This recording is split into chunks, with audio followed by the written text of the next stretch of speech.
दोस्तों, जय मां भवानी, जय छात्र धर्म। आज मैं आपको जालौर का युद्ध, महाराज कानड़देव ने अलाउद्दीन खिलजी लोहा लिया, उसका इतिहास, उनके इतिहास के बारे में विस्तृत जानकारी देने जा रहा हूं। लगभग 50,000 की संख्या वाली अलाउद्दीन खिलजी की सेना ने जालौर पर हमला कर दिया था।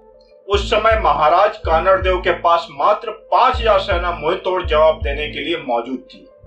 ऐसे में अपनों का धोखा और अंत समय तक अपनी बहादुरी से दुश्मनों के छक्के छुड़ा देने वाले जालौर के महाराज की कहानी बहुत दिलचस्प है। ये कहानी अपने साथ एक ऐसे वीर को भी लिए हुए है जिस पर खिलजी की बेटी का दिल आ गया था, लेकिन उन्होंने दुश्मनों के साथ हाथ ना मिलाकर युद्ध भूमि में वीर गति को प्राप्त करना ज्यादा बेहतर समझा। तो आइए जानते हैं जालौर का वह युद्ध जिसमें अपनों का धोखा देना बना हार की एक बड़ी वजह। दोस्तों, खिलजी लगातार जीत रहा था युद्ध। सुल्तान अलाउद्दीन खिलजी ने राजपूतों की स्वतंत्रता को खत्म करने का फैसला कर लिया। इस स्वतंत्रता को खत्म करने के लिए उसने राजपूताना राज्यों में हमला करना शुरू कर दिया। इसी क्रम में सुल्तान ने हमीरदेव चौहान को हरा दिया। उन्हें हराने के साथ ही उसने रणथंभौर किले पर अपना कब्जा कर लिया। यह रणथंभौर युद्ध ही था जब खिलजी के किले को अपने आधिपत्य में ले लिया। उसके कदम अभी यहाँ नहीं रुके, उसने इसके बाद शिवाना किले पर भी कब्जा कर लिया। यह उसने शिवाना युद्ध में महाराज सुतलदेव को हराकर प्राप्त किया था। खिलजी लगातार युद्ध जीत रहा था। इन दोनों किलों पर अपने नाम का झंडा फहराते हुए आगे जालौर की तरफ अपनी सेना के साथ बढ़ा। दोस्तों, सोमनाथ मंदिर के शिवलिंग को किया ध्वस्त। पहले अलाउद्दीन ने अपने सेना की जनरल उलुग खान को नुसरत खान नेतृत्व में गुजरात पर विजय पाने के लिए भेजा। उसकी इस भेजी हुई सेना ने रुद्र महालय और सोमनाथ मंदिर को बर्बरतापूर्ण लूट लिया। इसके अलावा उन्होंने सोमनाथ मंदिर में मौजूद शिवलिंग को ध्वस्त कर दिया, उसे कई टुकड़ों में तोड़ दिया। उसकी सेना इन शिवलिंग के लिए हुए टुकड़ों को दिल्ली वापस लेकर आ रही थी। जब इस बात की खबर महाराज कानड़देव को पड़ी तो उन्होंने इस पर तुरंत कार्रवाई का फैसला लिया। जब सैनिक दिल्ली के रास्ते में ही थे तब महाराज कानड़देव ने उनके ऊपर हमला कर दिया और उनकी सेना को हरा डाला। महाराज के सैनिकों को हराने के बाद उनसे शिवलिंग के टुकड़े को छीन लिया और उन्हें अपने साथ जालौर ले आए। वहां जाकर उन्होंने उन शिवलिंग के टुकड़ों को गंगाजल से धोया। गंगाजल धोने के बाद उन टुकड़ों को जालौर के मंदिर में स्थापित कर दिया। दोस्तों, पंजा प्रतियोगिता में बीरमदेव की हत्या की नाकामयाब चाल, इन सब चीजों को पीछे एक और युद्ध छिपा हुआ था। अगर कानड़देव प्रबंध द्वारा लिखित पद्मनाभन के अनुसार कानड़देव के पुत्र बीरमदेव युद्ध के समय के सुल्तान कोर्ट में मौजूद थे। उसके बाद सुल्तान ने अपने कोर्ट में महाराज को बुलाया। इस नियंत्रण के बाद कानड़देव ने अपनी जगह अपने बेटे बीरमदेव को कोर्ट में भेजा। सुल्तान ने उन्हें मारने के लिए एक षड्यंत्र रचा। अपने षड्यंत्र के अनुसार उन्होंने पंजा प्रतियोगिता के दौरान उन्हें मारने का प्लान बनाया था। सुल्तान ने पंजा लड़ाने की एक प्रतियोगिता रखी। उसे लगा कि वह प्रतियोगिता में उन्हें हरा देगा, लेकिन बीरमदेव ने भी कोई कच्ची गोटियां नहीं खेली थी। उन्होंने पंजा प्रतियोगिता में सामने वाले प्रतिद्वंदी को हरा दिया। दोस्तों, शहजादी का प्रेम भी माना गया है युद्ध की बजाय। वीर बीरमदेव को देखकर सुल्तान खिलजी की बेटी राजकुमारी फिरोजा को उनसे प्यार हो गया। वह उनकी बहादुरी की कायर हो गई।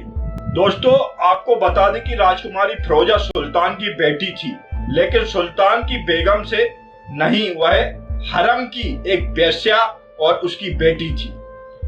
अपनी बेटी की इच्छा जानने के बाद सुल्तान ने बीरमदेव को अपना दामाद बनाने के बारे में सोचा।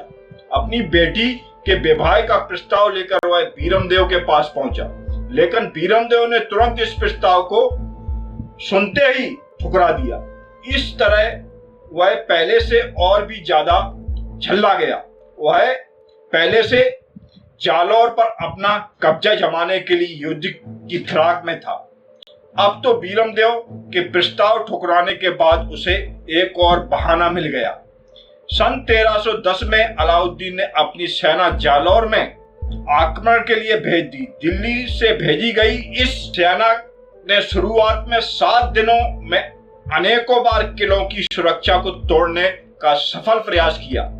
लगातार हो रहे इन हमलों से कानड़देव और उनके भाई मलादेव और बेटा बीरमदेव वहीं कहीं ना कहीं लगातार हो रहे इन हमलों से कानड़देव और उनके भाई मलादेव और बेटा बीरमदेव कहीं ना कहीं झुंझला ही उठे थे, लेकिन उन्होंने अपनी अभी भी हिम्मत नहीं हारी थी।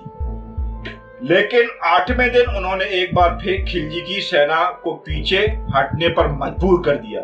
इसके जवाब में खिलजी ने इस बार और अधिक मात्रा में सेना भेजी। दोस्तों, युद्ध की कुछ रणनीतियां हुई असफल। इस सेना का नेतृत्व कर रहा था मलिक कमाल उल दिन गुर्ग। इसे खिलजी के सबसे बेहतरीन जनरल में से एक माना जाता था। प्रबंध के अनुसार खिलजी की सेना से निपटने के लिए महाराज ने 2 दलों में अपनी सेना को बांट दिया।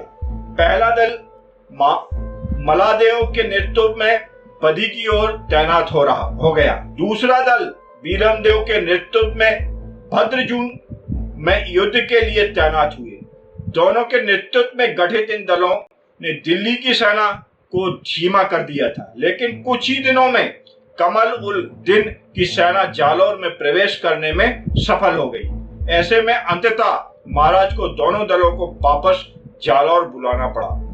उन्हें विचार विमर्श करने के लिए मलादेव और बीरमदेव को बुलाना पड़ा। कमल उल दीन ने कई किलों पर अपना आधिपत्य जमा लिया। इसके साथ ही उन्होंने ब्लॉकएड करना भी शुरू कर दिया, लेकिन उनकी यह रणनीति नाकामयाब हो गई। इसकी एक बड़ी वजह है असमय बरसात का होना और साथ ही महाराज को साहूकारों द्वारा मदद दी गई। राजपूत बीका निकला घर का बेदी और माना जाता है कि जालौर में महाराज की हार का कारण एक धोखेबाज राजपूत ही था। दरअसल धैया राजपूत बीका ने महाराज के सारे भेद जाकर दुश्मन को बता दिए। वो कहते हैं न जाने घर के भेदी लंका ढाए। यहाँ की भी कुछ एक ऐसा ही हुआ। बीका ने इस धोखे की वजह से जालौर को खिलजी ने अपने कब्जे में कर लिया। दुश्मनों ने बीका से मदद कहकर ली कि अगर वह उनकी मदद करता है तो वह जालौर की राजगद्दी पर बैठा दिया जाएगा। सत्ता के लालच में उसने किले के रास्ते के भेद बता दिए। जब बीका की पत्नी बीरा देवी को इस बारे में पता चला तो वह आग बबूला हो गई। वह अपने पति द्वारा अपने ही लोगों को धोखा देने के बाद गले से नहीं उतर पाई। उन्होंने अपने पति की हत्या कर दी और कानड़देव को अपने पति द्वारा दिए गए धोखे से अवगत कराया। लेकिन जब तक उन्हें इस बात की खबर लगी तब तक दुश्मन पहुंच चुके थे। अपने ही लोगों से मिले धोखे की वजह से हार गए। दोस्तों, महल की सारी महिलाओं ने जौहर अपनी जान त्याग दी। कानड़देव प्रबंध के अनुसार घुसपैठियों ने महल में मौजूद कान्हा स्वामी मंदिर में पहुंचने में 5 दिन लगा दिए। महाराज और उनके आखिरी 50 सैनिक मंदिर की रक्षा करते हुए वीर गति को प्राप्त हो गए। वही उनके बेटे बीरमदेव की भी ताजपोशी के 3 दिन बाद मृत्यु हो गई। साथ ही कहा तो ये भी जाता है कि महाराज जिंदा थे और वह गायब हो गए। खैर, इस बात की कोई पुष्टि नहीं है। दोस्तों, कितना भी इतिहास उठा के देख लीजिए, अगर हम हारे हैं, क्षत्रिय अगर हारे हैं तो अपना ही ने धोखा दिया होगा तभी हारे हैं, लेकिन क्षत्रियों के अलावा हराने वाला कोई नहीं रहा। दोस्तों, अगर ये आपका वीडियो हमारा पसंद आया हो तो लाइक करें, शेयर करें, सब्सक्राइब करें, कमेंट बॉक्स में जरूर लिखें। जय मां भवानी।